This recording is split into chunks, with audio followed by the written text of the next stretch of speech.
satu. Itu bukti perkenanan Tuhan, bukti kasih setia Tuhan bagi setiap kita. Yang percaya katakan amin. Biar saat ini kita sama-sama datang di hadapan Tuhan dengan semangat yang baru. Di tahun yang baru ini kita boleh mencari perkenanan Tuhan. Mari bersama-sama kita datang di hadapan Tuhan, saudara. Hati kami merindukan Engkau Tuhan Yesus. Sungguh Tuhan yang kami perlukan di hari-hari kami Bapa. Terima kasih Tuhan Yesus di tahun yang baru ini Tuhan.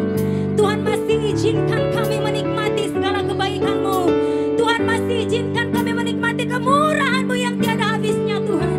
Dan saat ini kami boleh bersama-sama Tuhan dengan ucapan syukur, pujian, penyembahan kami. Kami mau datang di hadapan Tuhan, mempersembahkan segenap hati, jiwa dan kekuatan kami dalam hadirat-Mu, menyembah-Mu ya Tuhan. Biar kami boleh semakin mencintai Engkau, semakin intim dengan Engkau, semakin mengasihi Engkau Bapa.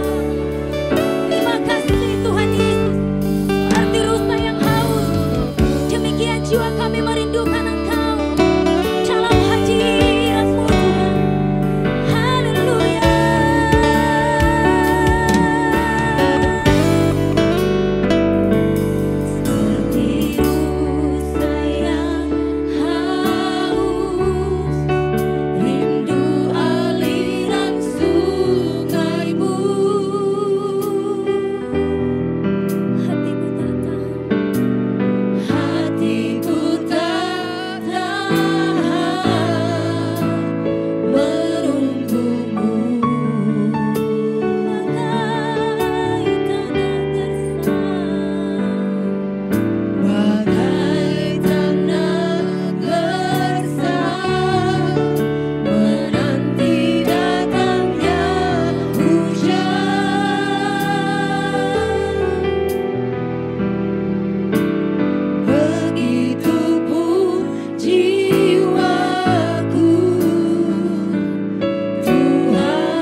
Pribadi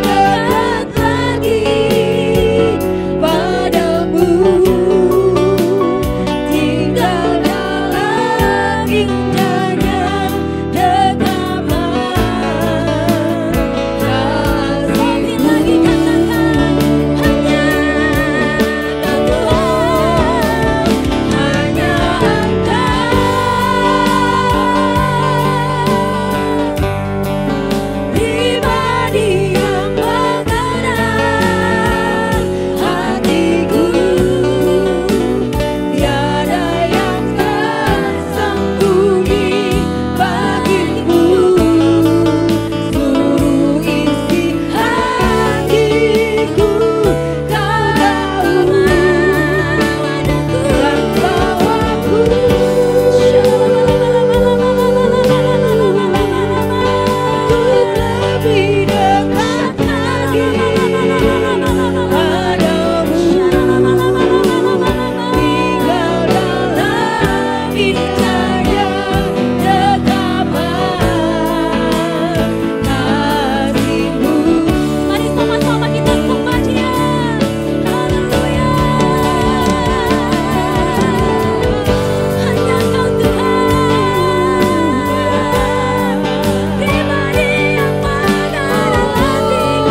lagi kita angkat tangan kita saudara.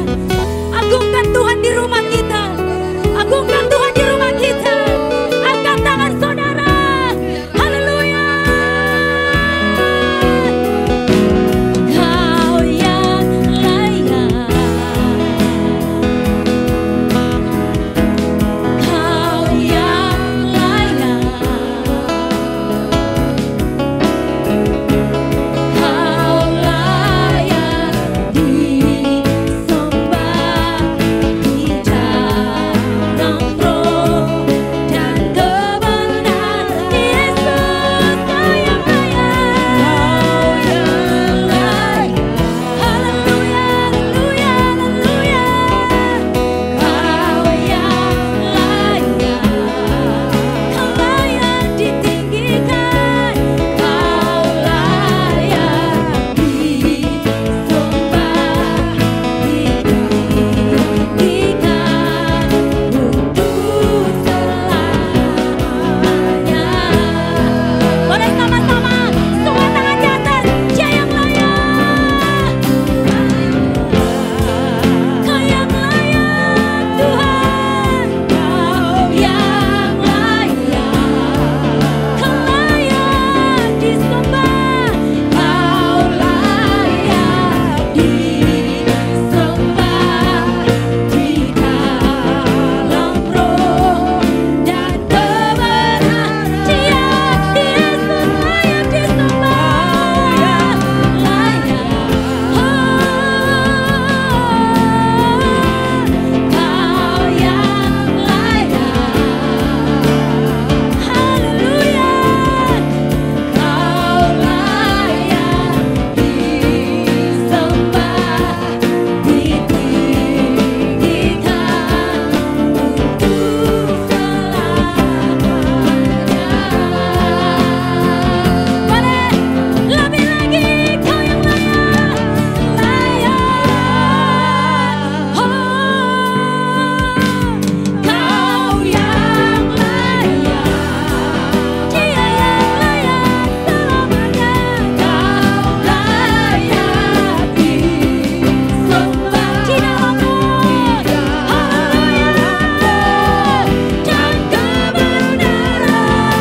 Yesus Kau layak.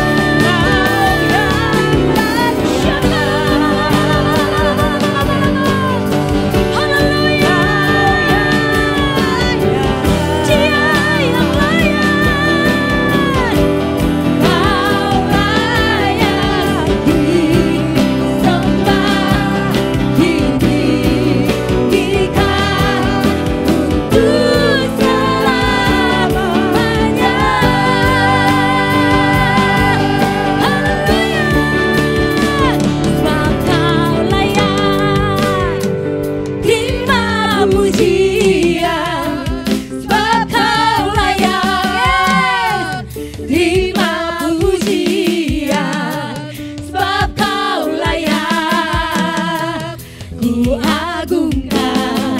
Yesus Raja di atas segala raja. Dengan segenap hati. Sebab Kau layak. Layak Tuhan. Dia layak terima pujian. Sebab Kau layak agungkan. Yesus Raja di atas segala raja. Raja di atas segala raja. Raja di atas segala raja. Berikan sorak-sorai yang meriah buat Tuhan. Sorakan haleluya. Engkau raja di atas segala raja. Engkau Tuhan yang menjadikan bumi ini menjadi tumpuan kakimu. Dan langit itu menjadi tahtamu yang kudus. Betapa Engkau Allah yang dahsyat. Haleluya. Berikan sekali lagi tepuk tangan yang meriah buat Tuhan. Haleluya. Haleluya. Salam ibu-ibu yang terkasih di dalam bersukacita pada saat ini karena Tuhan memberikan kepada kita semua sukacita yang penuh, amin. Dan saatnya kita bersukacita pada saat ini, mari kita berikan salam yang terbaru. Kita berikan salam, kita berikan salam, kita berikan salam. Haleluya, kita berikan tepuk tangan sekali yang meriah buat Tuhan Yesus. Saudara, saya lebih dari pemenang. Haleluya.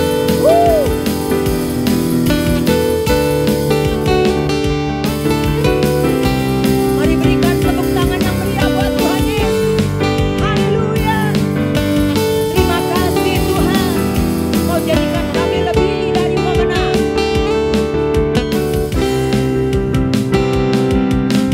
Lebih dari pemenang dalam segala perkara. Mari katakan iblis tak dikalahkan. Amin. Oleh kuasa darahnya. Jika Allah di pihak kita, siapa dapat melawan? Kita lebih dari pemenang. Mari katakan lebih dari pemenang. Lebih dari pemenang dalam segala perkara. Katakan iblis tak dikalahkan. Amin. Dikalahkan oleh kuasa darahnya. Jika Allah di pihak kita, siapa dapat melawan? Mari katakan amin. Dari Mari sama-sama katakan tanganmu. Haleluya. Kibarkanlah pancinya, Yesus Raja segala raja. Haleluya.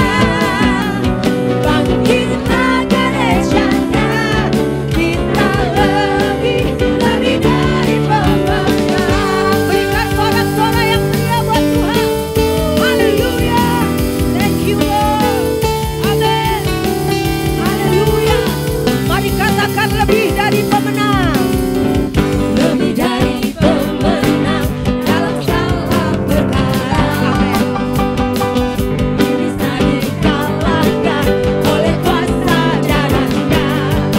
Jika Allah di pihak kita, siapa dapat melawan? Kita lebih dari pemenang. Katakan haleluya. Haleluya. Kibarkanlah pancinya, Yesus Raja segala raja. Mari katakan haleluya. Amin. Bangkitlah gerejanya. Haleluya.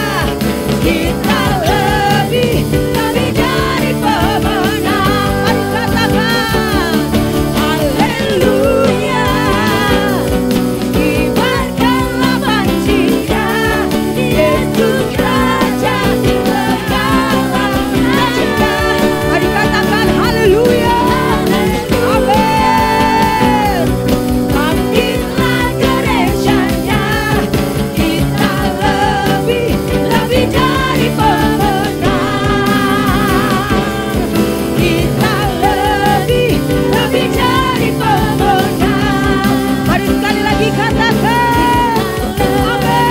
Lebih dari pemenang. Berikan sorak-sorai yang meriah buat Tuhan Yesus. Sorakan haleluya. Haleluya. Terima kasih Tuhan. Deklarasi Pentakosta ketiga. Pentakosta ketiga adalah pencurahan Roh Kudus yang dahsyat di zaman now, melebihi yang terjadi di Azusa Street.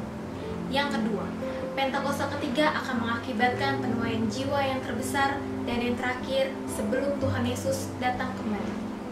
Yang ketiga, Pentakosta ketiga akan membangkitkan generasi Yeremia, yaitu anak-anak muda yang dipenuhi Roh Kudus, cinta mati-matian kepada Tuhan Yesus, tidak kompromi terhadap dosa, dan akan bergerak untuk memenangkan jiwa. Yang keempat, Pentakosta ketiga lahir di Indonesia dan bergerak ke bangsa-bangsa. Gerakan ini dari timur ke barat dan akan kembali ke Yerusalem. Yang kelima, Pentakosta ketiga akan memberikan kuasa untuk menyelesaikan amanat agung, dan setelah itu Tuhan Yesus datang kembali. Terima kasih banyak buat anugerah-Mu yang begitu besar. Terima kasih banyak buat karya keselamatan, karya penebusan-Mu dalam hidup kami. Engkau yang menjadi perisai kami saat badai hidup menerpa kami. Berfirmanlah bagi kami ya Tuhan. Firman-Mu adalah ya dan amin. Berikan kepada setiap kami roh hikmat dan wahyu untuk kami mengenal Engkau dengan benar. Terima kasih. Engkaulah perisaiku saat badai hidup menerpaku. Firman-Mu di dalamku tenangkan jiwaku. Ku kan berdiri di tengah badai dalam kekuatan yang Kau berikan. Sampai kapanpun ku kan bertahan, karena Yesus selalu menopang hidupku.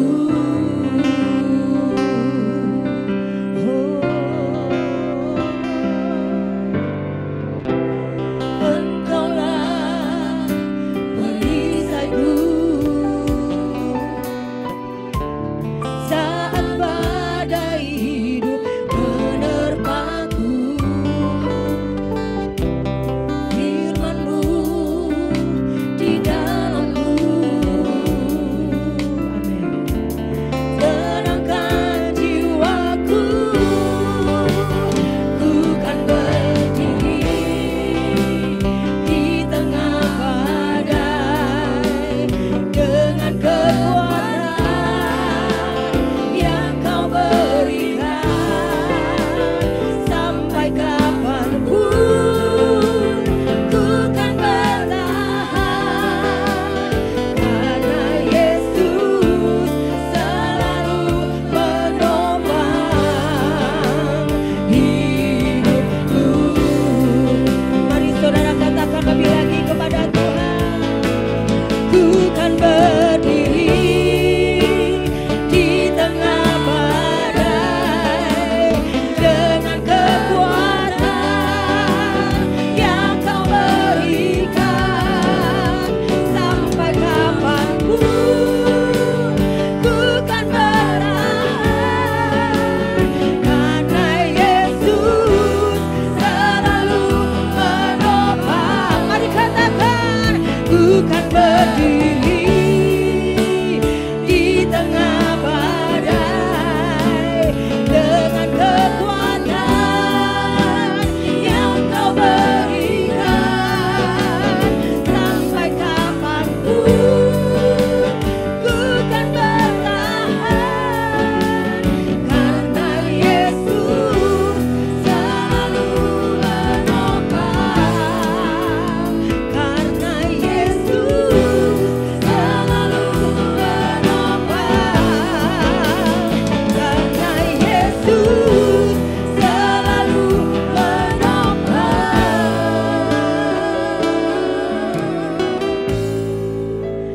hidupku.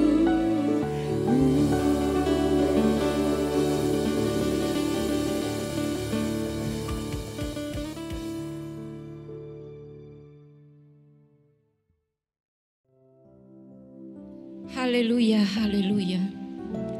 Kami bersyukur kepadamu Bapa yang baik, karena kasih dan anugerah-Mu ya Tuhan. Engkau tetap memelihara kami sampai pada saat ini. Engkau terus ya Tuhan mengasihi kami. Terima kasih Tuhan, hari ini ya Tuhan kaum wanitamu yang Kau kasihi.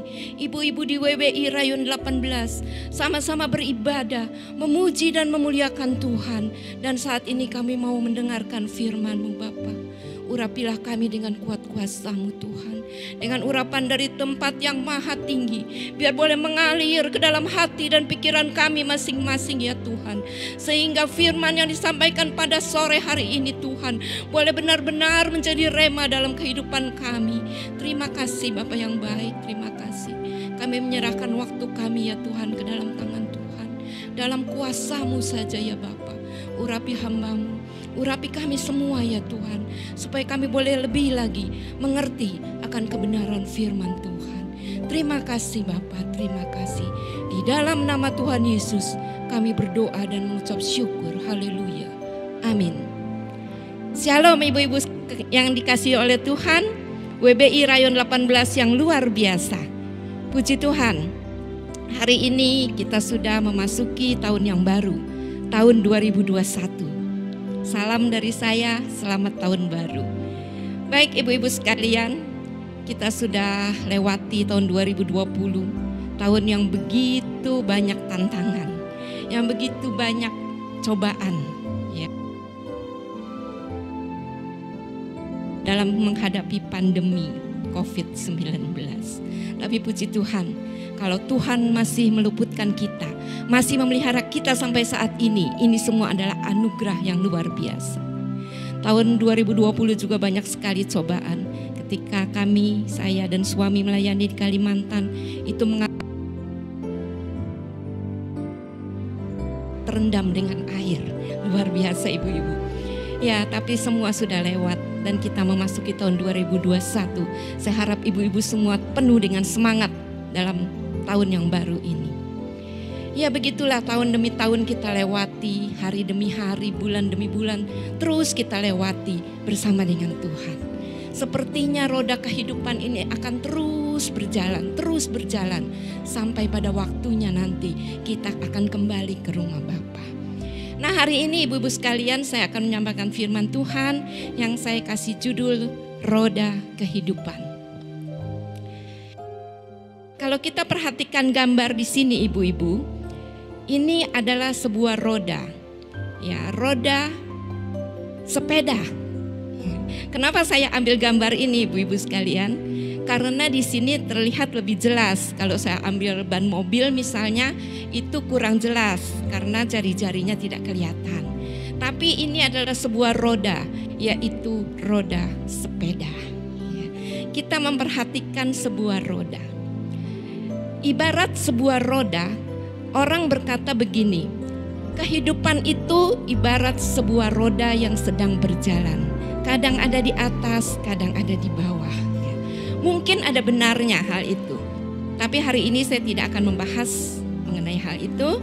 Saya akan membahas tentang roda, ya, roda kehidupan. Yang pertama ibu-ibu, kalau kita memperhatikan sebuah roda, itu ada jari-jarinya. Ya, kalau di ban sepeda tadi luar biasa, jari-jarinya banyak sekali. Banyak, ada yang ke atas, ke bawah, ke kiri, ke kanan. Semuanya terdiri dari banyak jari-jari. Hari ini kita mau belajar ibu-ibu sekalian, apa itu yang disebut jari-jari dalam roda kehidupan kita. Apa yang dimaksud dengan jari-jari dalam roda kehidupan? Banyak sekali aspek kehidupan yang harus kita lewati ibu-ibu, yang harus kita jalani, yang harus kita perhatikan, yang harus kita lakukan dalam kehidupan kita. Saya tanya mungkin pada ibu-ibu, kira-kira aspek kehidupan apa yang ibu-ibu lakukan setiap hari? Banyak yang berkata tentu pasti keluarga. Betul, aspek kehidupan keluarga itu sangat penting. Di sini saya akan membahas beberapa aspek ya ibu-ibu, yaitu keluarga, pekerjaan, sosial atau pelayanan, kesehatan dan pendidikan. Hal-hal ini ibarat jari-jari dalam roda kehidupan kita. Misalnya masalah keluarga ibu-ibu.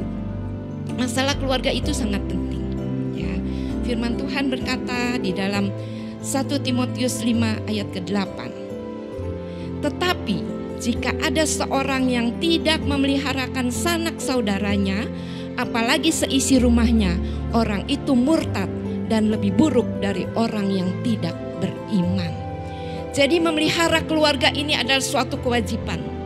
Kita semua ibu-ibu mungkin tidak usah diajarin lagi bagaimana kita memelihara keluarga kita. Kita memperhatikan suami, anak-anak, seisi rumah, kita perhatikan, kita cukupkan semua kebutuhan mereka. Mungkin hal ini ibu-ibu sudah lakukan. Itu baik. Ini ibarat salah satu jari-jari dari roda kehidupan kita, yaitu jari-jari yang pertama yaitu keluarga. Tapi di samping memperhatikan keluarga, ada lagi aspek kehidupan yang lain yang harus kita perhatikan. Keluarga sangat penting ibu-ibu.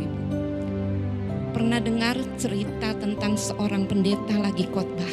Ya. Pendeta lagi khotbah di mimbar seperti ini, tiba-tiba pendeta lagi semangat-semangatnya khotbah. Ada sebuah sepatu melayang ke depan. Ya. Pendeta ini ditimpuk oleh sebuah sepatu. Ibu-ibu tahu siapa yang melempar sepatu itu? Yaitu istrinya sendiri. Kenapa? Karena istrinya merasa kecewa dengan sang pendeta tadi. Pendeta ini boleh hebat berkhotbah, boleh hebat dalam pelayanan, tapi dia tidak memperhatikan keluarganya.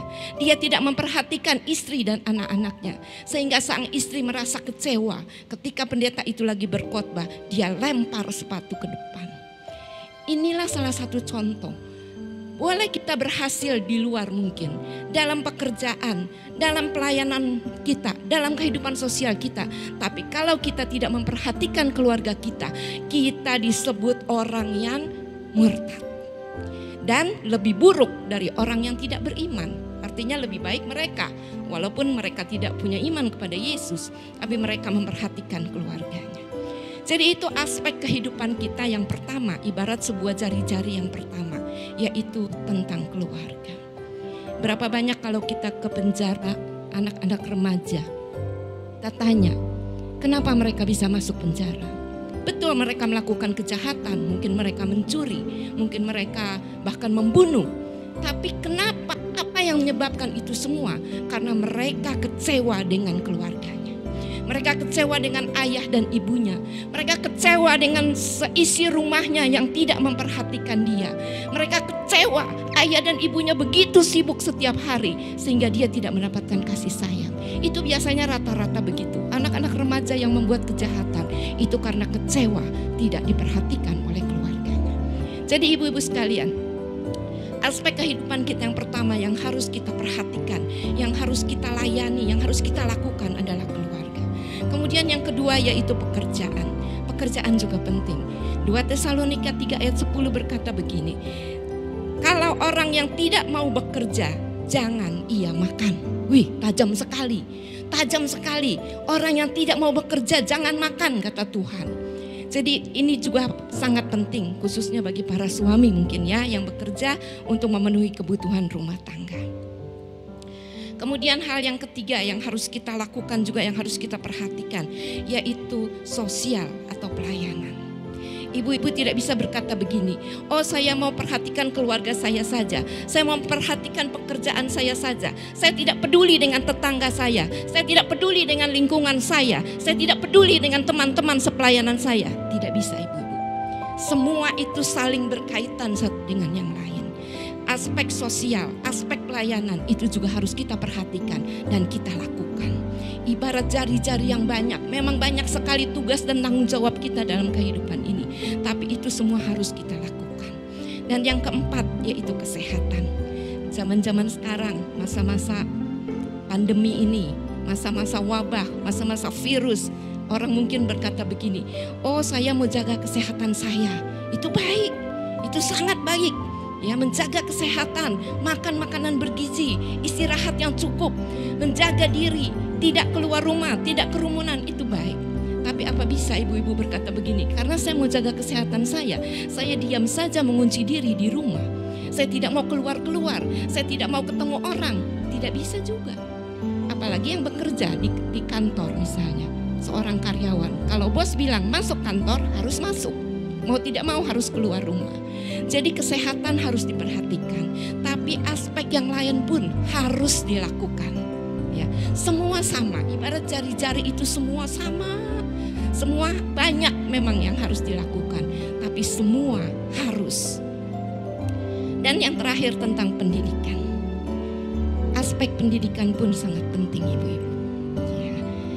Amsal 19 ayat 20 berkata begini, dengarkanlah nasihat dan terimalah didikan supaya engkau bijak di masa depan.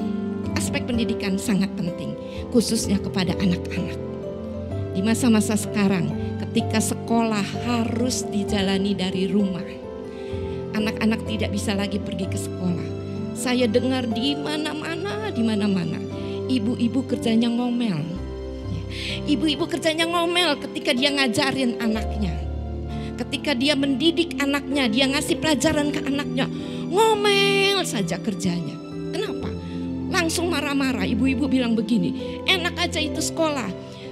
Saya yang ngajarin anak saya, padahal uang sekolah tidak diturunkan. Padahal saya harus tetap bayar uang sekolah. Padahal saya yang ngajarin anak saya, bukan guru-guru di sana. Ibu-ibu, kalau ibu-ibu tidak sabar mendidik anak-anak, engkau tidak akan melihat keberhasilan anakmu di masa depan. Ya. Pernah lihat video yang seorang ibu yang ngajar anaknya? Ya.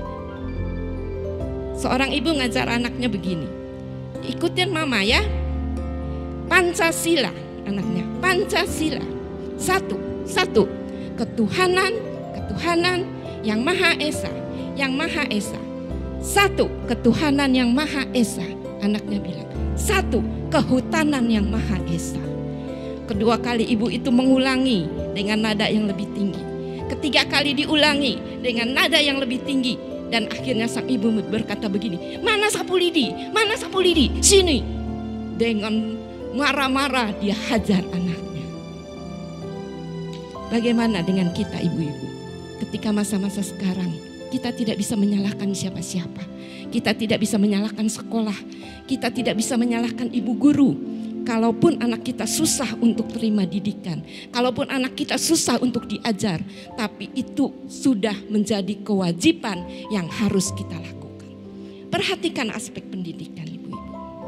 Harusnya ibu-ibu berkata begini, aduh saya bersyukur ya. Sekarang ini saya bisa merasakan sedikit penderitaan dari guru-guru yang ngajar anakku di sekolah. Sedikit penderitaan yang dialami oleh guru-guru setiap hari ketika dia mengajar anakmu di sekolah. Guru-guru yang mengajar begitu banyak anak. Bukan hanya satu anak, bukan hanya anak dari ibu-ibu yang dia ajar, tapi begitu banyak anak yang dia ajar. Tapi dia dengan sabar mendidik anak-anak. Harusnya kita bersyukur. Kita bersyukur ada guru-guru yang mau berkorban mendidik anak-anak kita. Jadi perhatikan semua aspek kehidupan ibu-ibu. Tidak bisa ibu-ibu hanya salah satu melakukan dan yang lain masa bodoh. Tidak bisa ibu-ibu hanya melakukan kepentingan keluarga dan yang lain masa bodoh. Tidak bisa ibu-ibu hanya perhatikan pekerjaan, yang lain masa bodoh. Tidak bisa. Ibarat jari-jari, sebuah roda terdiri dari banyak sekali jari-jari. Begitupun aspek kehidupan kita. Kita harus melakukan semua aspek kehidupan itu. Semuanya. Kalau kita perhatikan jari-jari ibu-ibu dalam sebuah roda, jari-jari itu harus sama panjang, ya. Ke atas sama, ke bawah sama, ke kiri sama, ke kanan sama. Itu harus sama panjang. Artinya apa? Perhatian kita, semuanya harus kita perhatikan.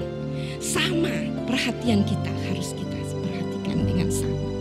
Kemudian tidak boleh ada yang retak atau tidak boleh ada yang patah. Ketika salah satu jari-jari itu patah atau retak, maka roda itu tidak akan berfungsi dengan baik.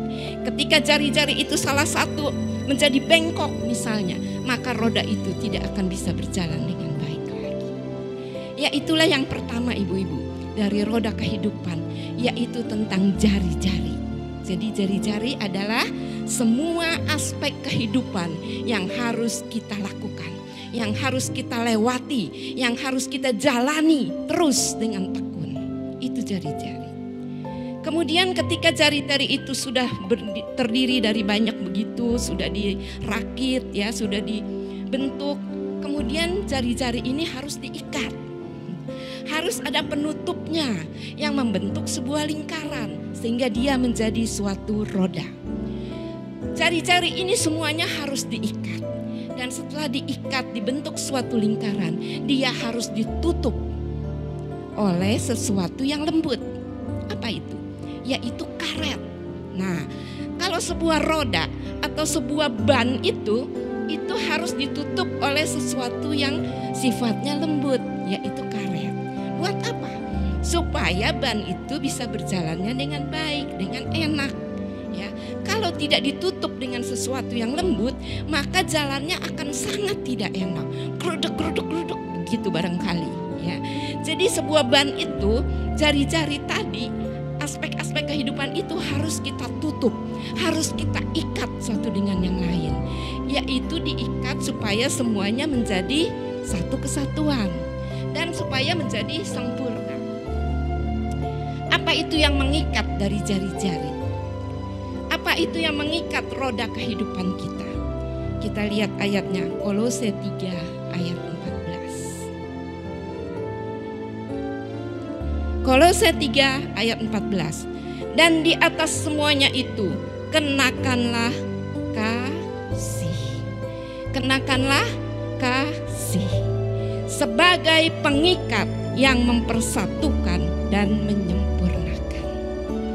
Jadi semua aspek kehidupan itu, yaitu jari-jari tadi, harus diikat oleh sesuatu yang lembut, sesuatu yang sempurna, sesuatu yang mempersatukan, yaitu kasih. Ibarat karet tadi ya ibu-ibu, ibarat tadi ada ban, ada karetnya di luar, itu adalah kasih.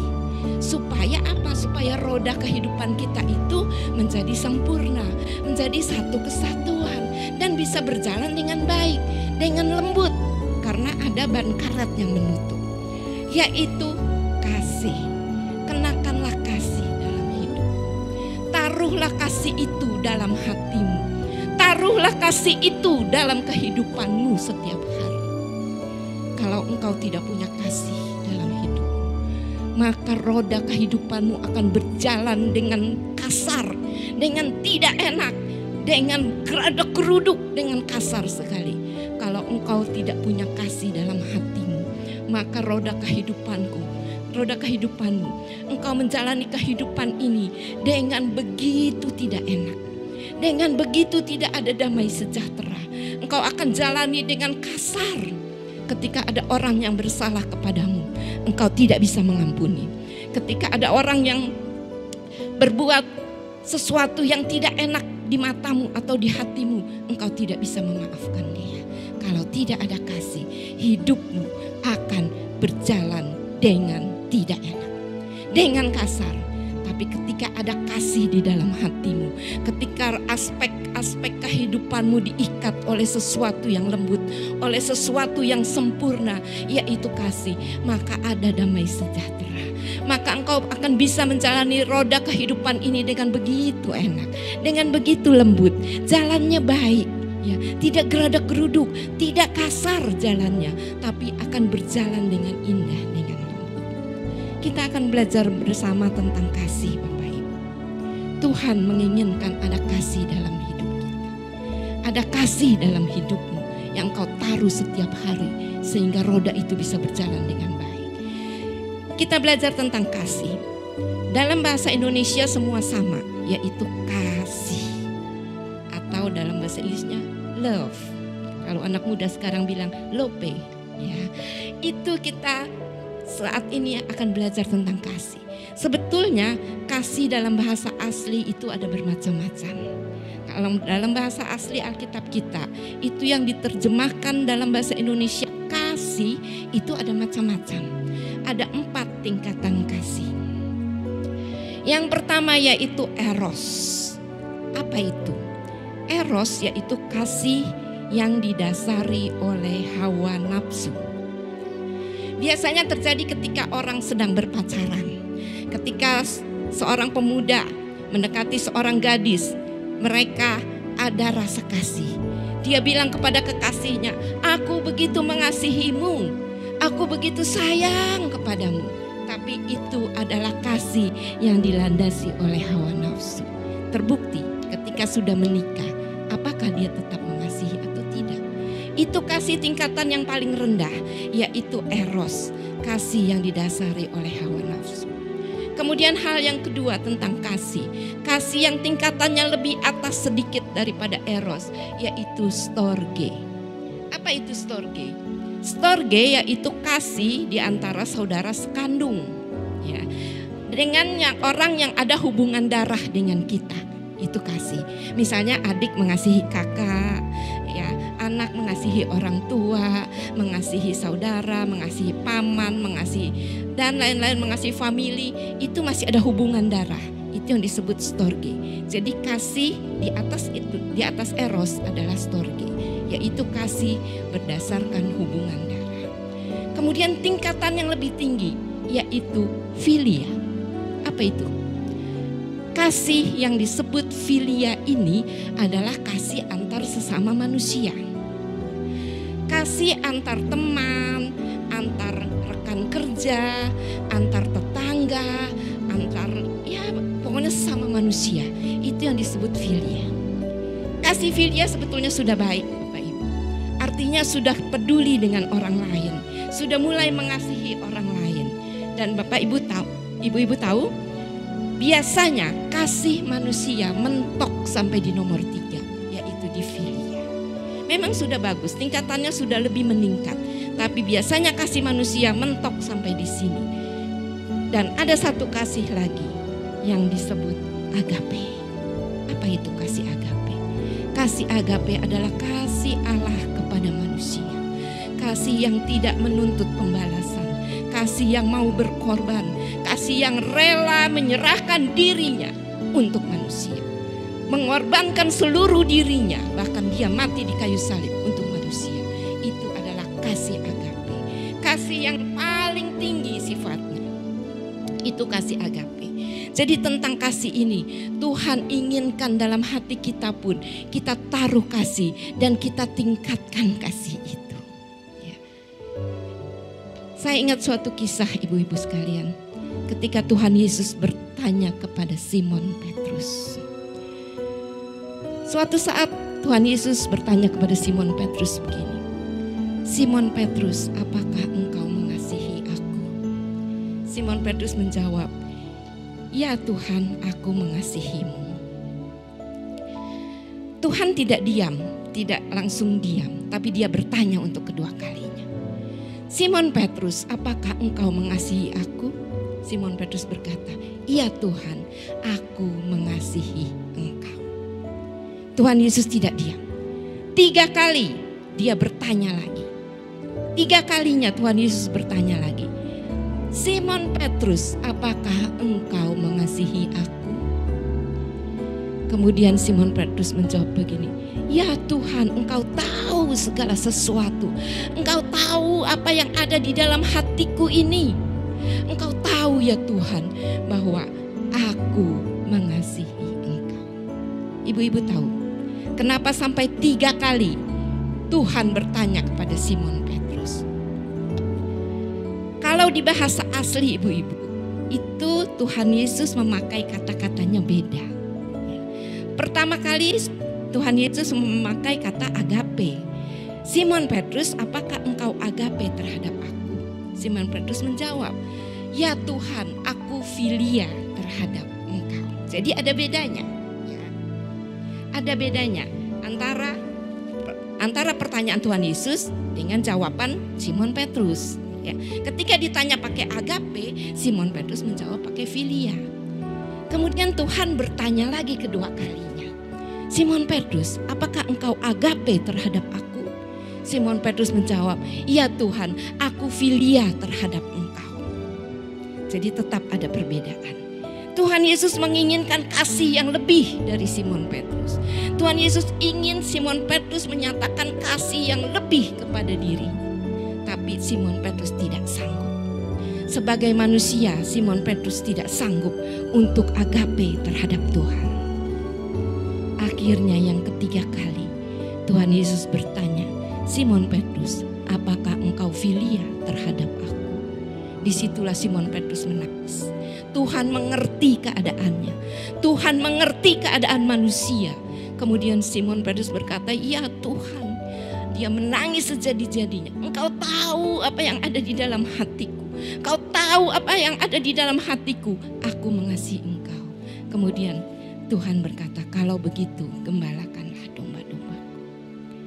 Jadi kasih itu ada tingkatannya.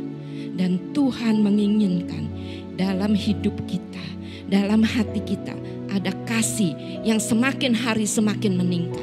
Ada kasih yang semakin hari terus kita tingkatkan kepada Tuhan. Sampai Tuhan merasa puas dengan kasih kita. Jadi pengikat atau penutup dari roda kehidupan kita, yaitu adalah kasih. Ya, sifatnya lembut dan menyatukan serta menyempurnakan. Kemudian poin 3 yang terakhir, Bapak Ibu. Ketika sebuah roda itu sudah selesai, sudah jadi sebuah ban itu, ada poin yang ketiga yang harus kita perhatikan. Ya. Kalau misalnya sebuah mobil, ban mobil itu harus menempel pada suatu yang namanya as atau poros atau pusat. Apa itu yang disebut pusat roda atau as roda atau poros itu? Hal yang ketiga yaitu pusat atau poros. Kita lihat apa yang menjadi pusat atau poros dari roda kehidupan kita. Yohanes 15 ayat ke-5. Akulah pokok anggur dan kamulah ranting-rantingnya. Barang siapa tinggal di dalam aku dan aku di dalam dia, ia berbuah banyak. Sebab di luar aku kamu tidak dapat berbuat apa-apa. Jadi yang menjadi pusat atau poros dari roda kehidupan kita itu adalah Tuhan Yesus sendiri. Kalau engkau mau roda kehidupanmu berjalan dengan baik, kalau engkau mau berjalan dengan enak roda kehidupan ini, maka ikatlah hidupmu, taruhlah hidupmu dalam sebuah pusat, dalam sebuah poros, dalam sebuah as yang menjadi penggerak dari roda kehidupan, yaitu Yesus sendiri. Yesus bilang, di luar aku kamu tidak dapat berbuat apa-apa. Walaupun engkau punya jari-jari banyak, walaupun engkau punya aspek kehidupan yang banyak, tapi kalau di luar Tuhan Yesus, kita tidak bisa berbuat apa-apa. Ibarat sebuah roda, ibu-ibu. Ibarat sebuah roda, kalau dia tidak menempel pada suatu pusat atau suatu poros, roda itu mungkin bisa berjalan. Contohnya begini, kalau anak-anak di kampung sana main gelindingan roda, dia gelindingkan ban mobil itu dari atas, mungkin dari bukit, dia gelindingkan, bisa jalan, bisa. Roda itu akan berjalan, akan berputar, dia dorong, kemudian roda itu akan berputar. Tapi apa yang terjadi? Di tengah-tengah jalan, pasti roda ini tidak bisa berjalan dengan baik, dengan lurus tidak bisa. Dia akan berjalan ke kiri, ke kanan semau-maunya, dan pada suatu saat dia pasti akan jatuh. Dia pasti akan jatuh, dia terbentur sesuatu dan dia jatuh. Kata Tuhan, di luar aku kamu tidak dapat berbuat apa-apa. Kalau kehidupan kita tidak menempel pada pusatnya, tidak menempel pada poros itu, roda hidupmu tidak akan bisa berjalan dengan baik. Engkau akan berjalan melenceng ke sana ke sini. Hidupmu akan berjalan melenceng ke sana ke sini, dan suatu saat pasti akan jatuh. Itulah mengenai roda kehidupan, ibu-ibu sekalian. Ya. Kalau aspek kehidupanmu sudah terdiri dari banyak, seperti jari-jari yang banyak itu, maka ikatlah dengan sesuatu yang lembut, ikatlah dengan sesuatu yang sempurna, yaitu kasih, supaya roda itu bisa berjalan terus dengan enak. Dan taruh roda kehidupanmu pada poros yang tepat, pada suatu pusat yang tepat, yaitu Tuhan Yesus sendiri. Maka engkau akan terus berjalan, engkau terus akan bisa menjalani hidupmu dengan baik. Ada seorang ilmuwan menulis begini, ibu-ibu, yaitu dari Albert Einstein, ilmuwan terkenal. Dia katakan begini, life is like riding a bicycle. To keep your balance, you must keep moving. Kehidupan ibarat mengendarai sebuah sepeda. Kehidupan ini ibarat mengendarai sebuah sepeda. Untuk menjaga keseimbangan, untuk supaya engkau tidak jatuh, engkau harus tetap bergerak. Engkau harus tetap mengayuh sepeda itu. Engkau harus tetap menjalani sepeda itu. Engkau tidak boleh berhenti. Ketika engkau berhenti mengayuh, maka sepedamu pasti jatuh. Untuk menjaga supaya roda kehidupan ini bisa terus berjalan, engkau tidak boleh berhenti. Engkau harus terus mengayuh. Mungkin kadang-kadang jalanan yang kita harus lewati itu menanjak tinggi. Kita harus mendaki dengan susah payah, tapi engkau harus tetap menjalaninya. Selama Tuhan kasih kesempatan, selama Tuhan kasih kehidupan buat kita, kita harus terus menjalani roda kehidupan ini. Makanya tadi saya sudah katakan, untuk kita dapat menjalani aspek-aspek kehidupan yang begitu banyak setiap hari dalam kehidupan kita, ikat dengan sesuatu yang namanya kasih, dan taruh roda kehidupanmu pada suatu pusat, pada suatu poros yang tepat, yaitu Yesus sendiri. Maka roda kehidupan kita akan terus berjalan di jalan yang benar, tidak melenceng ke kanan ke kiri, tapi terus pada arah tujuan yang tepat, yaitu bersama dengan Tuhan yang menjadi poros, yang menjadi as, yang menjadi pusat kehidupan kita. Nah, ibu-ibu sekalian, sebelum saya akhiri firman Tuhan hari ini, ketika saya sedang mempersiapkan khotbah ini, Tuhan memberikan suatu hikmat. Tuhan bertanya kepada saya, coba kamu perhatikan kendaraan yang biasa kita pakai. Minimal itu rodanya ada berapa? Tuhan bertanya begitu. Kemudian saya jawab 2. Benar kan? 2, yaitu sepeda motor atau sepeda. Itu minimal 2 kendaraan yang biasa kita pakai. Tuhan bilang, kenapa minimal 2? Dia kasih hikmat kepada saya. Ini 2 roda ini adalah lambang suami istri. Lambang suami istri, 2 buah roda yang disatukan menjadi sebuah kendaraan. Ini lambang suami istri. Minimal 2 roda itu, baru kendaraan itu bisa berjalan dengan baik. Kalau 1 roda sulit sekali, paling pemain sirkus yang bisa mengendarai sepeda roda 1. Tapi minimal 2, kalau sudah 2, maka roda ini akan berjalan dengan lebih baik. Ini ibaratnya suami istri, ibu-ibu.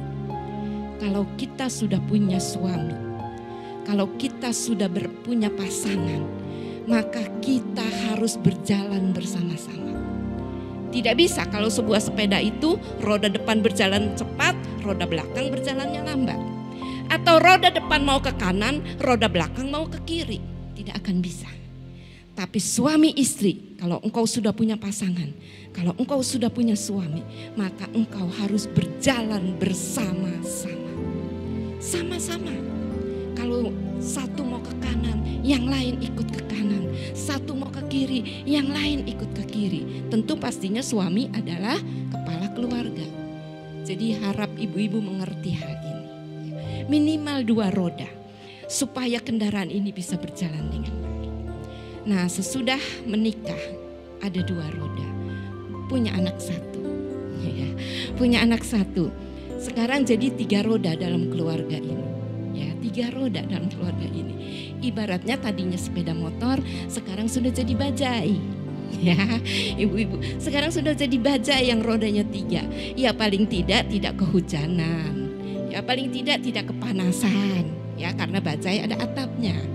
Terus punya anak lagi 2, sekarang menjadi 4. Jadilah sebuah mobil. Jadilah sebuah mobil.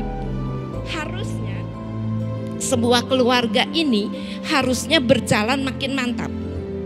Ketika sudah ada 4 roda dalam keluarga ini, sudah ada 2 anak, suami istri, 2 anak, harusnya berjalan semakin mantap, semakin cepat, semakin enak berjalannya. Betul kan, lebih enak naik mobil daripada naik motor. Ya, harusnya berjalan semakin enak, semakin baik. terus semakin baik. Kemudian punya anak lagi. Sekarang mungkin ada ibu-ibu bertanya begini, kalau anaknya 3 bagaimana dong Bu? Saya mau katakan ya ibu-ibu, kalau ibu-ibu perhatikan sebuah mobil memang yang kelihatan rodanya 4. Tapi ada satu lagi roda yang tersembunyi, yaitu ban serep. Nah, ada ban serep. Kemudian ibu-ibu berkata begini, aduh kasihan dong yang jadi ban serep. Tidak ibu-ibu, ban serep sama pentingnya dengan keempat roda yang lain. Ketika saya pelayanan Kalimantan, seringkali dalam perjalanan darat dari Pontianak menuju ke Nangapino itu memakan waktu sekitar 8 jam. Seringkali saya mengalami pecah ban di tengah jalan. Ya, karena tiba-tiba di jalan raya itu ada lubang yang dalam, kami tidak bisa mengelak. Kemudian pecahlah satu ban. Kami harus berhenti di pinggir jalan dan mengganti ban yang kempes tadi dengan ban serep.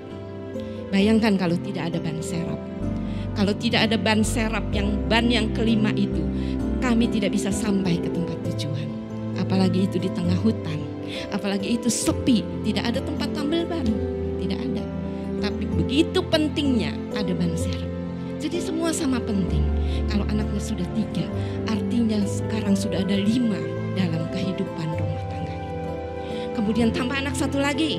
Nah, anaknya 4 seperti saya. Seperti saya, anaknya 4. Sekarang roda itu berjumlah 6. Sudah menjadi sebuah truk. Wah, truk bannya 6. Bisa berjalan kemana saja. Bisa keluar pulau dari Jawa ke Sumatera, Sumatera, Kalimantan. Terus bisa kemana-mana. Jalannya lebih mantap, jalannya lebih cepat. Tuhan kasih hikmat begitu kepada saya tentang roda kehidupan ini. Seharusnya ibu-ibu, kalau kita sudah berkeluarga, kita sudah punya suami, kita sudah punya anak, bahkan mungkin anak kita banyak, harusnya rumah tangga kita ini berjalan semakin lama semakin baik, semakin enak, semakin mantap, semakin harmonis, dan semakin diberkati. Itu seharusnya. Karena itu ibu-ibu sekalian, hari ini saya ingin mengingatkan supaya roda kehidupan kita ini dapat terus berjalan, terus berjalan, terus berjalan tanpa hambatan. Ya, mungkin sulit saya bilang tadi, mungkin jalannya mendaki, tapi ayo kita terus lakukan, terus jalani, terus perhatikan jari-jari aspek-aspek kehidupan yang engkau harus lakukan setiap hari. Perhatikan itu dan taruh kasih dalam hatimu. Kemudian taruh roda kehidupanmu pada pusat yang tepat, yaitu Yesus Kristus Tuhan. Amin. Mari kita berdoa. Terima kasih Tuhan, terima kasih Yesus. Engkau begitu baik. Engkau memberi kesempatan kepada kami ya Tuhan. Engkau memberi kehidupan kepada kami ya Tuhan. Terima kasih Bapa. Engkau mengasihi kami. Engkau memberikan suatu roda kehidupan untuk kami jalani ya Tuhan. Sampai kepada waktu yang Tuhan sudah tentukan. Sampai kepada tempat tujuan yang Tuhan sudah tetapkan. Terima kasih Bapa, ajar kami setiap hari, setiap saat untuk menjalani roda kehidupan kami ya Tuhan. Untuk kami memperhatikan semua aspek kehidupan yang harus kami lakukan ya Tuhan. Terima kasih Tuhan, terima kasih.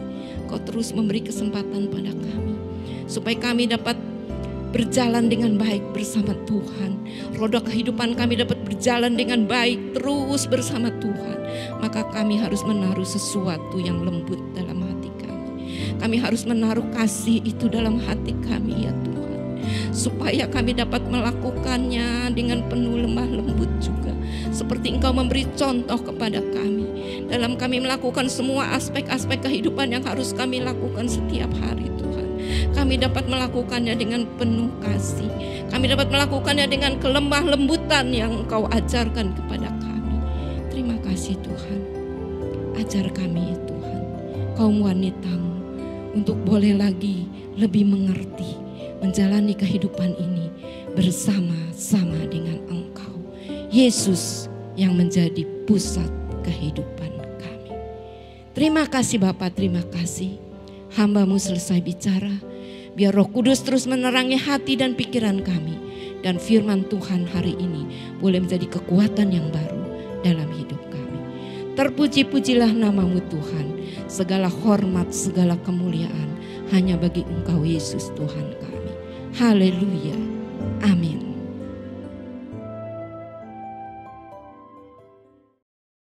Mazmur 91. Dalam lindungan Allah. Orang yang duduk dalam lindungan yang maha tinggi dan bermalam dalam naungan yang maha kuasa akan berkata kepada Tuhan, tempat perlindunganku dan kubu pertahananku, Allahku yang kupercayai. Sungguh Dialah yang akan melepaskan engkau dari jerat penangkap burung, dari penyakit sampar yang busuk. Dengan kepaknya ia akan melindungi engkau, di bawah sayapnya engkau akan berlindung. Kesetiaannya ialah perisai dan pagar tembok. Engkau tak usah takut terhadap kedahsyatan malam, terhadap panah yang terbang di waktu siang, terhadap penyakit sampar yang berjalan di dalam gelap, terhadap penyakit menular yang mengamuk di waktu petang. Walau 1000 orang rebah di sisimu dan 10.000 sebelah kananmu, tetapi itu tidak akan menimpamu. Engkau hanya menontonnya dengan matamu sendiri dan melihat pembalasan terhadap orang-orang fasik. Sebab Tuhan ialah tempat perlindunganmu, Yang maha tinggi telah kau buat perteduhanmu, malapetaka tidak akan menimpa kamu, dan tulah tidak akan mendekat kepada kemahmu. sebab malaikat-malaikatnya akan diperintahkannya kepada kamu, Untuk menjaga engkau di segala jalanmu, mereka akan menatang engkau di atas tangannya, supaya kakimu tidak terantuk kepada batu. Singa dan ular tedung akan kau langkahi, engkau akan menginjak anak singa dan ular naga. Sungguh hatinya melekat kepadaku, maka aku akan meluputkannya. Aku akan membentenginya, sebab ia mengenal namaku. Bila ia berseru kepadaku, aku akan menjawab. Aku akan menyertai dia dalam kesesakan. Aku akan meluputkannya dan memuliakannya. Dengan panjang umur akan kukenyangkan dia, Dan akan kuperlihatkan kepadanya keselamatan daripadaku. Mari kita satu di dalam doa. Betapa hati kami limpah dengan ucapan syukur ya Bapa. Memasuki tahun 2021 Tuhan, kami tahu ya Bapa akan ada banyak goncangan, akan banyak masalah yang boleh kami hadapi. Tapi kami percaya Tuhan Yesus yang hari ini bersama dengan Tuhan kami akan cakap melalui semuanya ya Bapa.